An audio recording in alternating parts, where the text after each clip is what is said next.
Yes, Saiba, how are you? আলহামদুলিল্লাহ ma'am. আপনি কেমন আছেন? খুবই ভালো আছি। আপনি, আপনার পরিবার সবকিছু কেমন আছে?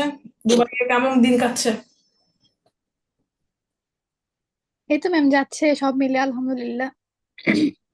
মিড টার্ম তো দিয়েছেন, ফর্মগুলো জি করছেন, ma'am. Assignment?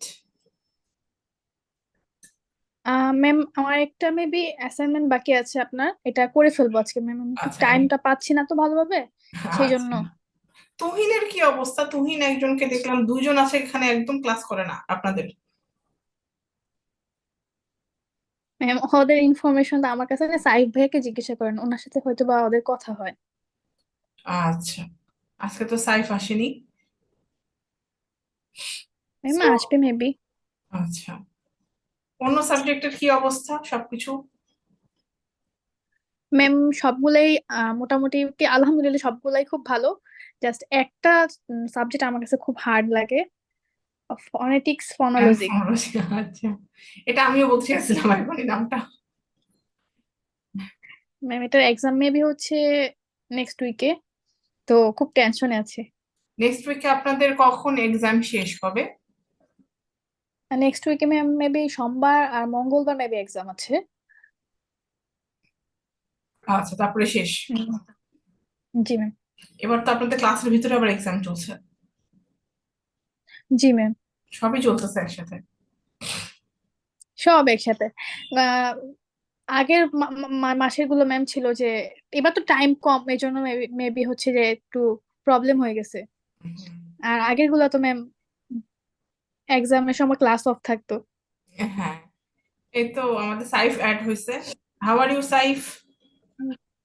Alhamdulillah, ma'am. What about you, ma'am? I am great. So তুহিনের কি অবস্থা? ম্যাম, তুহিন। তুহিনের সাথে গতকালকে কথা হয়েছিল। ওই এক্সামের ব্যাপারে, জাস্ট এমনি ক্লাস বা ইয়ার ব্যাপারে জানি না আমি। আরেকজন আছে আপনাদের এখানে, সেও ক্লাস করে না? পাশে মানে, জি জি ম্যাম, উনি হচ্ছে খুব একটা, মানে অন্যান্য সেমিস্টার গুলো তো মানে ক্লাসে অ্যাটেন্ড করতে পারতো না খুব একটা, জানি না পার্সোনাল কোনো কারণ থাকতে পারে। ওরা ফোরাম কুইজ তো দিবে না, ফোরাম কুইজ অ্যাসাইনমেন্ট? ম্যাম ওইগুলা হয়তো বা দেয়, মানে মোস্টলি আমি যাই দেখছি পার্টিসিপেট করে উনি। আচ্ছা, বাকি দুজনের সাথে কথা হলে বলিয়েন ফোরাম কুইজ অ্যাসাইনমেন্ট যেন দিয়ে দেয়, so that I can give mark, ঠিক না? অ্যাটেন্ডেন্সে তো মার্কস থাকতেছে না, ঠিক না? ওকে। আজকে আপনাদের যেটা আছে, সোফার আমরা বেশ অনেক কিছুই পড়ে ফেলছি, বায়োগ্রাফি, মানে আমাদের তো সোফার তো আপনাদের তো মিড টার্ম হয়েও গেল, ঠিক না? তো আজকে আমরা ই লার্নিং এ চলে যাব। আমাদের মিড টার্ম শেষে দেখছেন আমারই সব জিনিস এলোমেলো হয়ে যাচ্ছে, বিকজ এবার তো ক্লাস বা সবকিছু একটু অন্যরকম ভাবে আছে। আপনাদের ই লার্নিং এ আমরা ই করে ফেলি। আজকে আমরা যার বায়োগ্রাফি শুনবো তার নাম হলো জন মিল্টন, ঠিক আছে? Already I think all of you know about John Milton, ঠিক না? জন মিল্টনের বোধহয় প্যারাডাইস লস্ট আপনারা বোধহয় লাস্ট সেমিস্টার পড়েছিলেন, ঠিক না? জি ম্যাম। তো এবারও জন মিল্টনের আরেকটা টেক্সট আসতেছে আপনাদের জীবনে, সেটা হচ্ছে অ্যারিও পাজেটিকা। এই অ্যারিও পাজেটিকা হচ্ছে বেসিক্যালি ওনার মানে একটা প্রোস রাইটিং। সো জন মিল্টনের বায়োগ্রাফি আমরা আজকে এখন শুনবো, তারপরে যাব। There are four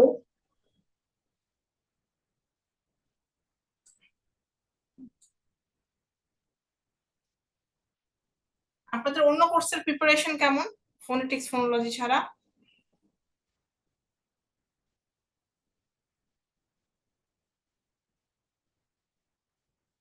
ম্যাম আলহামদুলিল্লাহ সবকিছুই ঠিকঠাক চলতেছে। এর মধ্যে তো হচ্ছে দুইটা সাবজেক্টের মিড শেষ হলো। ভালো।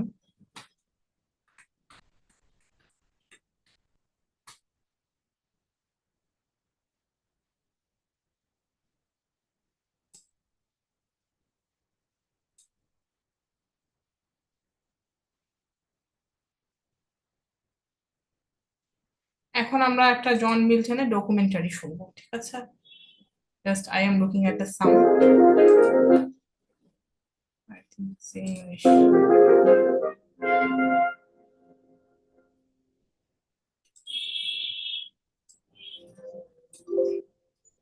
A little English church near the Milton family estate.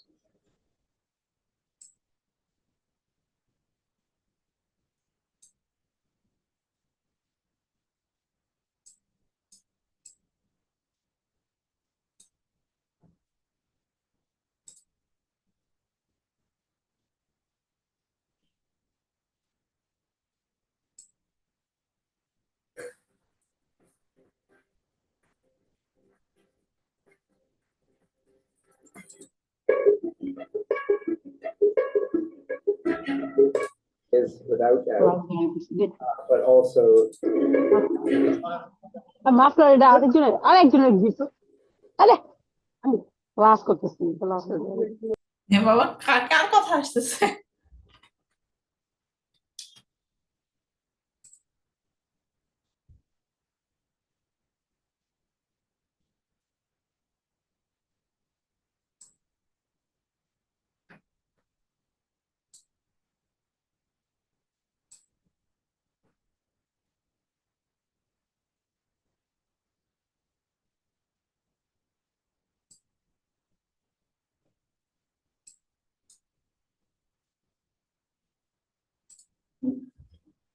In the heart of 17 ওকে, আমরা আসতেছি। কে অ্যাড হয়েছে? আফসানা আক্তার মিম, আপনি কি আছেন? আফসানা আক্তার মিম, জি ম্যাম। আপনার কিন্তু মিড টার্ম মিস হয়েছে। মেকআপ মিড টার্ম যখন দিবে তখন আপনাকে অনলাইনে আমি কোয়েশ্চেন দিয়ে দিব, ঠিক আছে? আর সিলেবাস অলরেডি অনেক কিছু তো জানেন মনে হয়।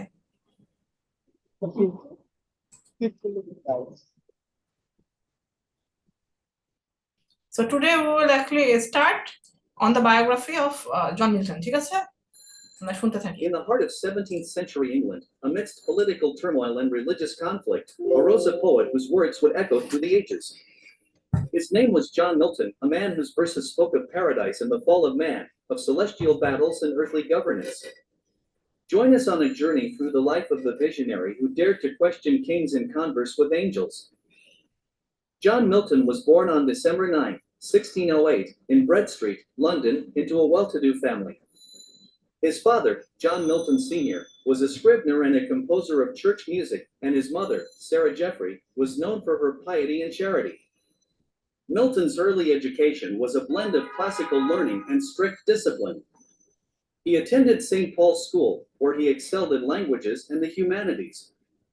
His intellectual prowess soon became evident, and by 1625, he was admitted to Christ's College, Cambridge. At Cambridge, Milton not only honed his skills in Latin, Greek, and Hebrew, but also began to cultivate his poetic talent. He earned the nickname the Lady of Christ's for his delicate features and scholarly demeanor. Despite a brief suspension due to a dispute with his tutor, Milton graduated with a Bachelor of Arts in 1629 and a Master of Arts in 1632.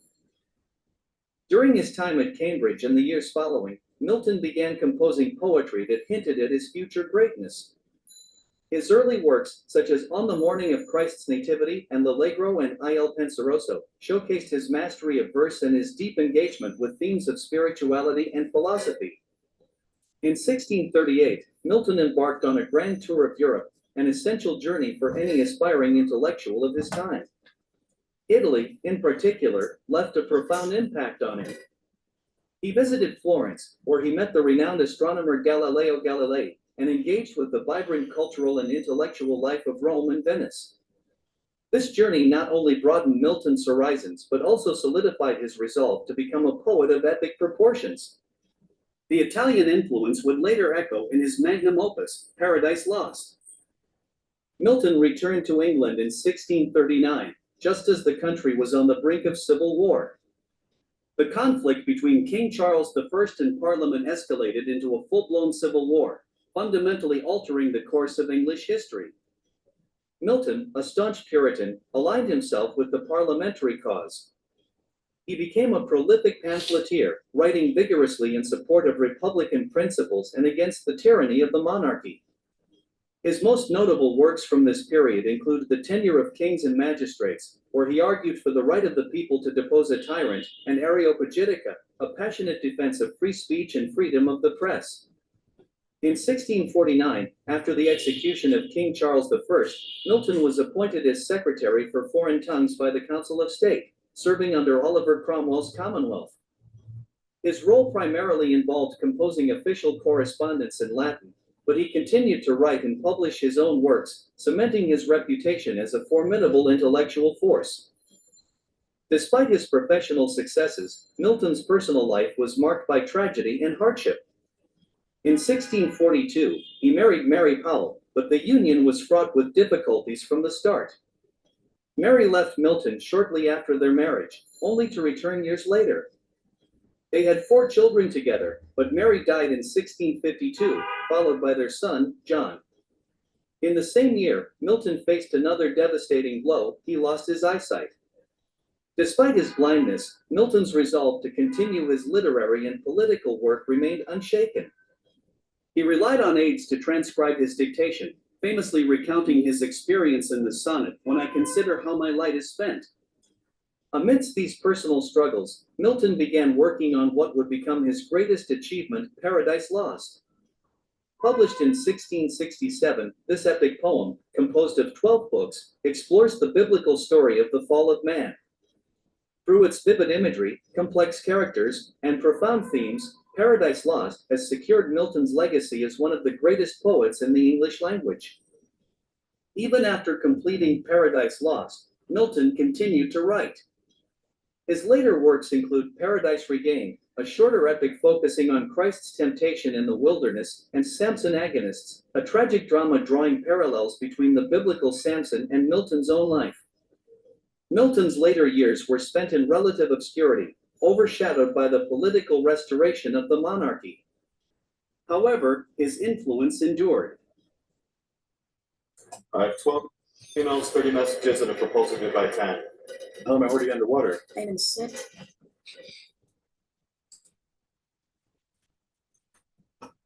His advocacy for individual liberties, free speech, and Republican governance continued to resonate, inspiring future generations of thinkers and writers. John Milton passed away on November 8, 1674. His death marked the end of an era, but his works have ensured his immortality. Today, we remember Milton not just as a poet, but as a visionary whose contributions to literature and political thought have left an indelible mark on history. Here are 10 amazing facts about George Orwell. Blind but brilliant, John Milton began to lose his sight in his early 30s, likely due to glaucoma. Despite this, he continued to write prolifically, dictating his works to scribes and employing innovative techniques to stay productive. Rebel with a cause, Milton was a staunch advocate for freedom of speech and expression. His famous pamphlet, Areopagitica, vehemently attacked censorship, arguing that a free exchange of ideas is essential for a healthy society. Political provocateur, a vocal supporter of the English Civil War and Oliver Cromwell's government, Milton served as Cromwell's Latin secretary. However, after Cromwell's death, Milton's political views fell out of favor, leading to a period of persecution. Devilishly Good, Milton's most famous work, Paradise Lost, isn't just about Adam and Eve. It delves into the rebellion of Lucifer, giving the devil a surprisingly complex and sympathetic portrayal, forever changing how we view Satan. Twice married, 3 times the drama, Milton's first marriage to Mary Powell was a rocky one, with Mary returning to her family after just a month. He later married Catherine Woodcock, who sadly died after a brief illness. His third marriage to Elizabeth Minchell proved to be a happy one, lasting until his death. The OG superhero, while not a superhero in the traditional sense, Milton's portrayal of Samson in his poem Samson Agonists is a powerful exploration of faith, resilience, and the potential for redemption even in the face of overwhelming odds. Blindsided by inspiration, some believe that Milton's blindness actually heightened his other senses and poetic abilities. He described his creative process as a form of inward sight, where vivid imagery and emotions came alive in his mind. Classical cred, a true Renaissance man, Milton was fluent in Latin, Greek, Hebrew, and Italian. This mastery of languages allowed him to draw inspiration from a vast array of classical and biblical sources in his writing. The power of music, Milton's father was a composer, and music played a significant role in his life.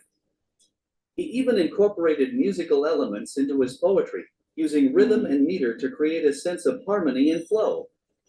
Lost but not forgotten, while Paradise Lost wasn't a commercial success upon its initial publication, its reputation grew steadily over time. Today, it's considered a cornerstone of English literature, admired for its epic scope, masterful use of language, and exploration of timeless themes. Thank you for joining us on this exploration of John Milton's epic life. If you enjoyed this video, don't forget to like, share, and subscribe for more fascinating biographies of history's greatest minds.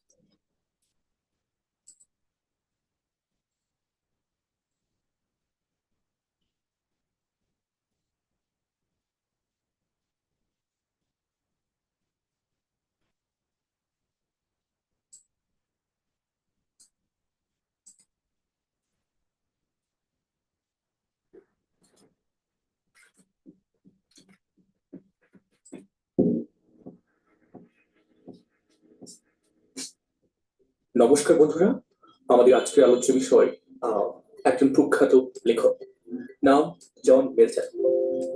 John Milton ইংরেজি সাহিত্যের একজন নৈতিকতার প্রহরী, মানুষের স্বাধীনতা যুদ্ধের এক অগ্রগণ্য স্বরূপ।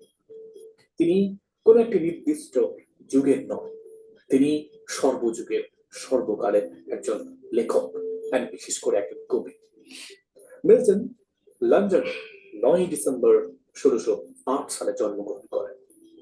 মিল্টন জন্মসূত্রে একদিকে পেয়েছিলেন রেনেসাঁসের প্রজ্ঞা, অন্যদিকে নবযুগের বিদ্রোহী চেতনা।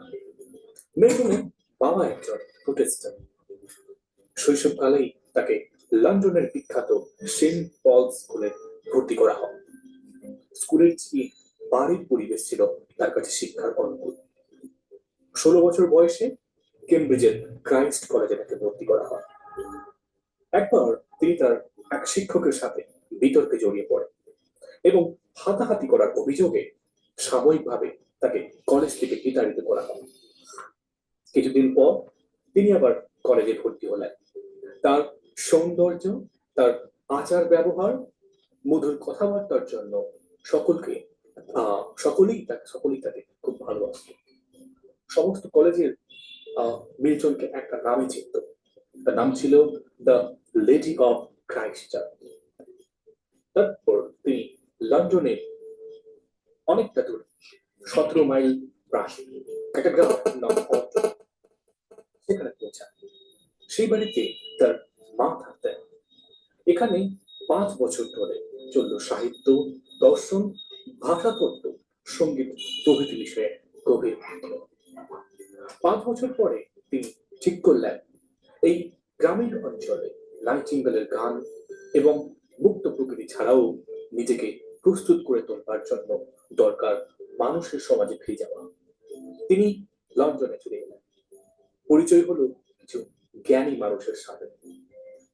1637 সালে মিল্টনের মা মারা গেলেন।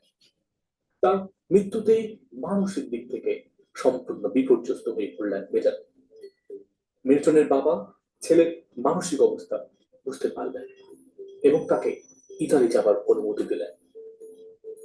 ইতালি গিয়ে তার সাথে দেখা হলো গ্যালিলিওর সাথে। ইতালির তৎকালীন সাহিত্য শিল্পকলার থেকে সঙ্গীত তাকে বেশি আকৃষ্ট করেছিল। ইতালির কিছু কবি, দার্শনিক তার ল্যাটিন ভাষার কবিতা এবং লেখা বলে মুগ্ধ হয়ে গেলেন। তিনি স্থির করলেন মহাকবি দান্তের মতো রাজা আর্থারকে নিয়ে একটি মহাকাব্য রচনা করবেন। এই সময় তিনি ফ্রান্স ও ইতালি ভ্রমণ শেষ করে সিসিলি ও গ্রিসে যাবার জন্য প্রস্তুত হচ্ছেন। এমন সময় ইংল্যান্ড থেকে সংবাদ এলো দেশে যুদ্ধের সম্ভাবনা রয়েছে। লন্ডনে এসে পাক্কাপাকি ভাবে থাকতে শুরু করলো মিল্টন। নিজেকে এই যুদ্ধের সৈনিক হিসাবে ঘোষণা করলেন। তবে তার অস্ত্র কিন্তু বন্দুক নয়, তার অস্ত্র তার হাতের কলম। মিল্টন ধর্ম সংক্রান্ত বিবাদ এবং বিষম বাদকে একেবারে পছন্দ করতেন না। মিল্টন প্রথমে আঘাত হানলেন খ্রিস্টান যাজক ধর্মচারকদের উপর, যারা ধর্মের নামে চার্চের পবিত্র পরিমণ্ডলকে দূষিত করে চলেছে। ধর্ম ছাড়াও আরো অনেকের বিরুদ্ধে তার ক্ষুধার কলম গর্জে উঠল। সমাজের শাসক শ্রেণীর দুর্নীতি, তাদের ব্যভিচার, শাসনের নামে শোষণের বিরুদ্ধে তীব্রভাবে কষাঘাত করলেন।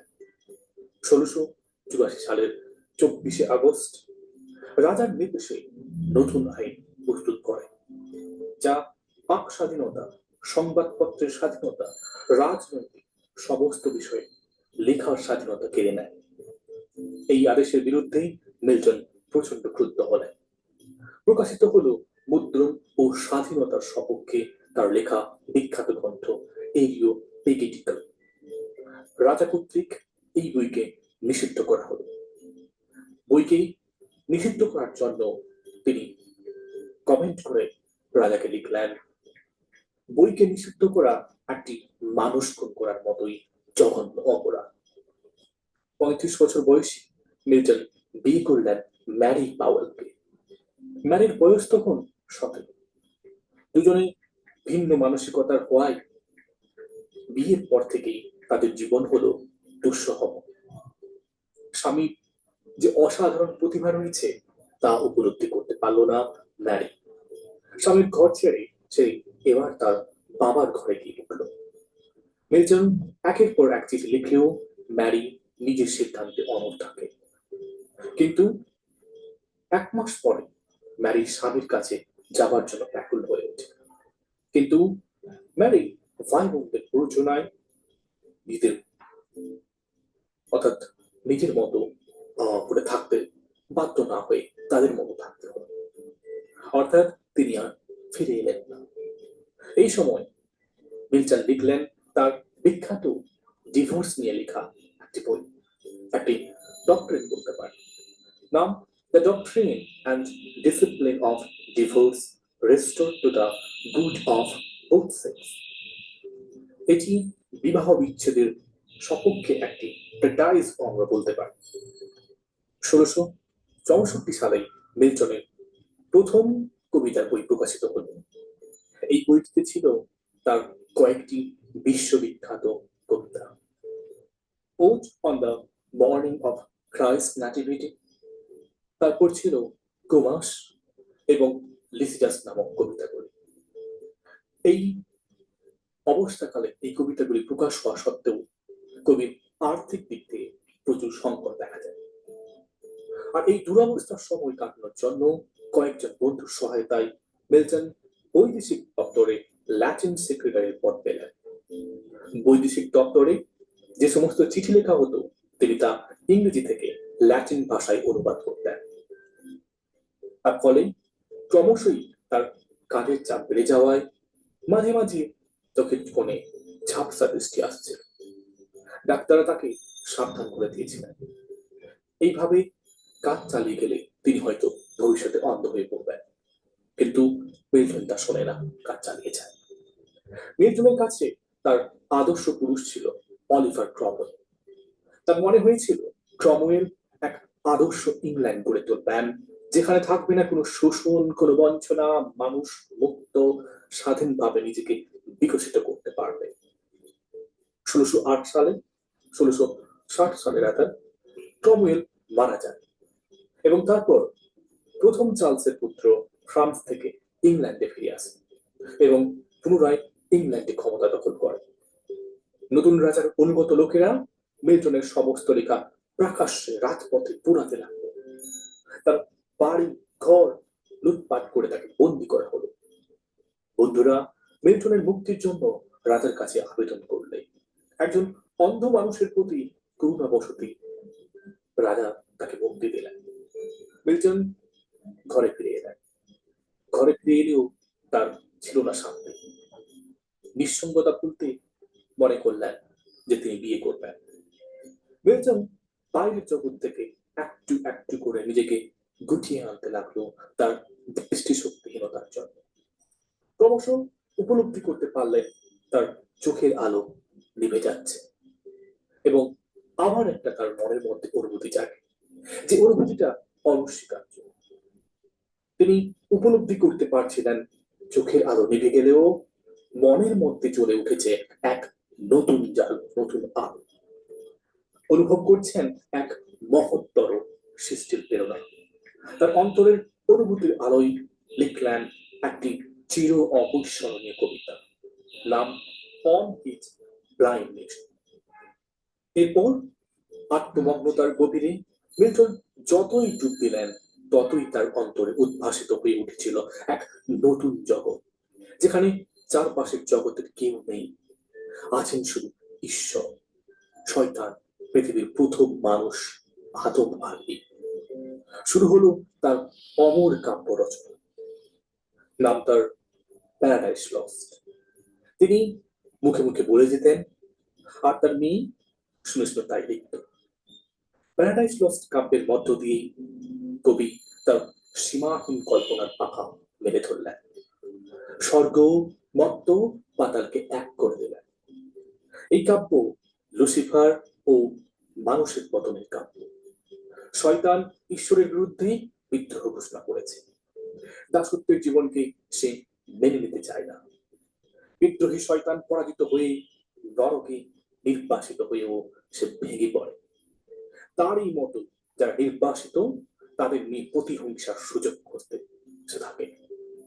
তখন স্বর্গে ছিল পৃথিবীর আদি মানব আদম, আর প্রথম মানবী ঈভ।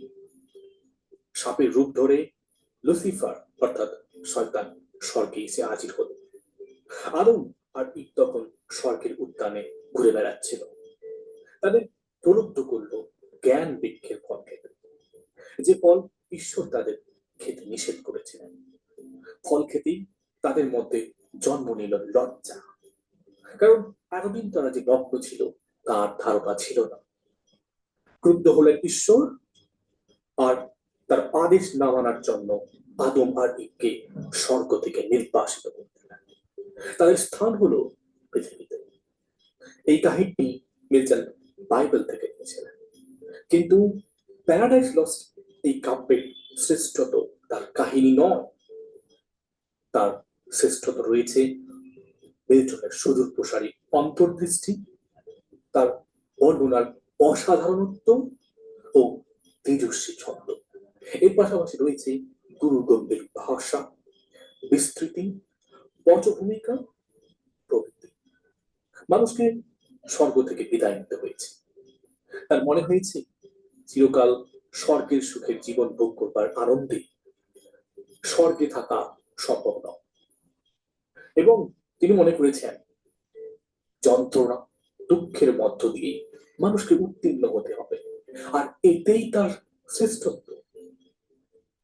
প্যারাডাইস লস্টের পরবর্তী অংশ মিল্টন লিখে ফেললেন আর নাম দিলেন প্যারাডাইস রিগেইন।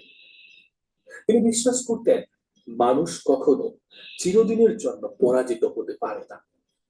মানব পুত্রের আত্মহুতির মধ্য দিয়ে মানুষ খুঁজে পাবে তার হারিয়ে যাওয়া স্বর্গের অধিকার। এরপর মিল্টন লিখলেন বাইবেলের চরিত্র অবলম্বনে স্যামসন অ্যাগনিস্ট। স্যামসন একজন মল্লযোদ্ধা। একদিন তার শৌর্য বীর্য ছিল, এখন তিনি অন্ধ। তিনি এখন ফিলিস্টাইনদের হাতে বন্দী। বিশ্বাসঘাতিনী স্ত্রী তার এর জন্য দায়ী, কিন্তু শক্তিমান স্যামসন কারোর অনুগ্রহে মুক্তি পেতে চায় না। নিজের বাহুবলে সে হেরাফাকে হত্যা করে, কিন্তু এই পরিণতিতেই তাকে মৃত্যুবরণ করতে হয়। স্যামসনের চরিত্রের মধ্য দিয়ে মিল্টন দেখিয়েছে সেই স্যামসনের মধ্য দিয়ে নিজের প্রতিকৃতি। তারই মতো স্যামসন অন্ধ, সাহস ও চির বিদ্রোহী। দাসত্ব না অন্ধত্ব তার সত্তাকে দমিয়ে রাখতে পারেনি। এর পরিণামে যে মৃত্যু তাকে বরণ করতে হয়েছে তা গৌরবে। তিনি স্বপ্ন দেখতেন স্বাধীন মুক্ত ইংল্যান্ডে, আর এই বুক ভরা স্বপ্ন নিয়েই 1674 সালের 5ই নভেম্বর তাকে পৃথিবী থেকে চিরই বিদায় নিতে হয়েছিল, যা ইংরেজি তথা বিশ্ব সাহিত্যের কাছে এক দীর্ঘ লস করতে পারে। ধন্যবাদ। আপনাদেরকে অনুরোধ, আপনারা আমার এই channel literature study at home subscribe করে নেবেন, যাতে পরবর্তী সময় আমি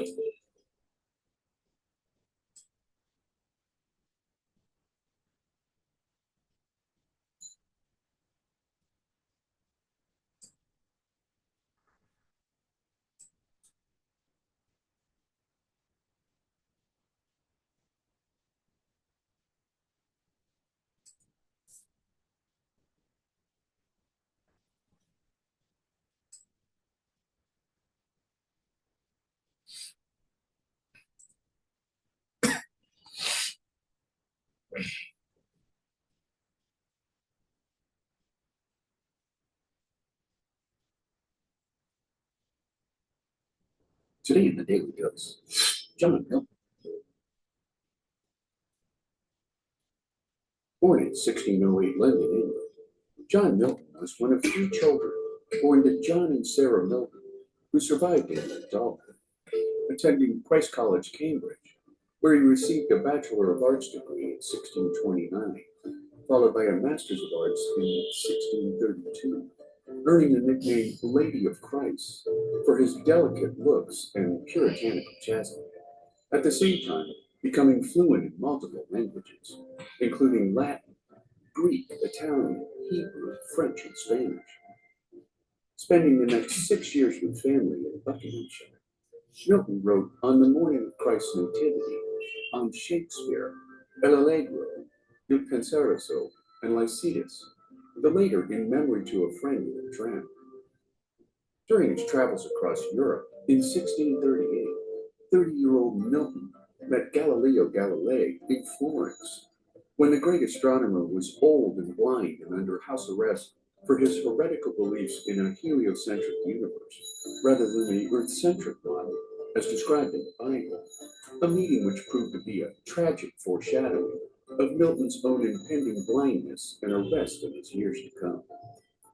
Returning home early due to the impending English Civil War, while Milton believed in the inerrant authority of the Bible, he vehemently opposed institutions like the Church of England due to its incestuous ties to the monarchy.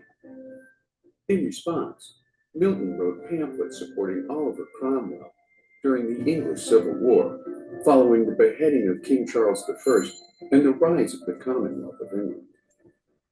Imprisoned for his role in the Civil War, upon his release, Milton married for a third time before publishing his 10-volume epic poem Paradise Lost in 1667, which tells the story of Satan's fall from grace and Adam and Eve's expulsion from the Garden of Eden, a masterwork which he had dictated to his assistants due to blindness caused by his addictive dedication to scholarship and the written word. Considered by many to be the greatest epic poem ever written in English, Milton published a revised 12-volume version of Paradise Lost in 1674, before passing away that same year due to complications from gout. 63 years later, his achievements were memorialized by the dedication of a monument in Westminster Abbey's Poets' Corner, making the life and writings of John Milton a standout icon in the history of English literature. And there you have it, John Milton, today on the Daily Dose. If you like learning something new every day, subscribe to the Daily Dose on YouTube or sign up for emails at dailydosenow.com.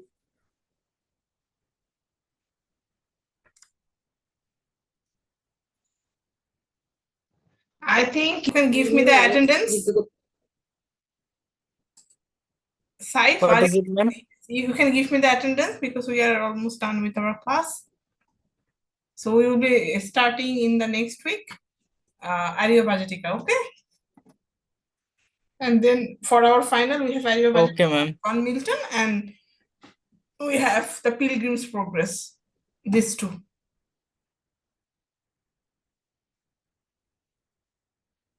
You can give in the group. Afsana Akter মিম যখনই চলে আসবে আপনার mid টার্মের ব্যাপারটা জানতে পারলেই সাথে সাথে পরীক্ষাটা মানে জানাবেন, ঠিক আছে? হুম। আর ফোরাম বা কুইজ গুলা দিচ্ছেন, ফোরাম অ্যাসাইনমেন্ট ই লার্নিং যেসব দেয়া আছে সব একটু দেখে দিয়ে দিয়েন, ফোরাম গুলা স্পেশালি অ্যাসাইনমেন্ট দেওয়া হয়ে গেছে, ওকে? এগুলোতে মার্কস ক্যারি করে। সো আপনার এই কোনো জায়গাতে মার্কস না থাকলে শেষ পর্যন্ত কোর্স তো শেষ করতে হবে, ঠিক না? সবগুলো দিয়ে দিবেন আমাকে।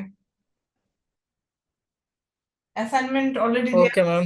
অনেকগুলো ফোরাম দেয়া, সবই ফোরাম ইনফ্যাক্ট মনে হয় দিয়ে দেওয়া হয়েছে আপনাদের।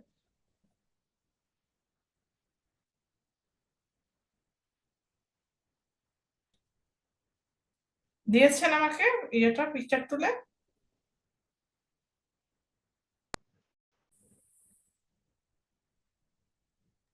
ম্যাম শুনতে পাইনি ম্যাম। আপনাদের অ্যাটেন্ডেন্সটা নিয়ে নিচ্ছি, আপনারা তো আছেন দেখতে পাচ্ছি, হয়ে যাবে। আচ্ছা।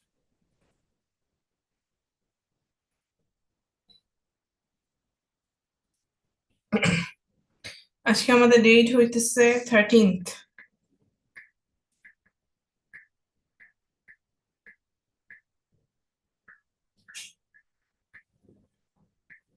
ভালো থাকেন সবাই, বেস্ট উইশেস।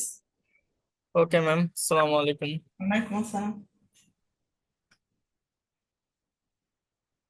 খোদা হাফেজ।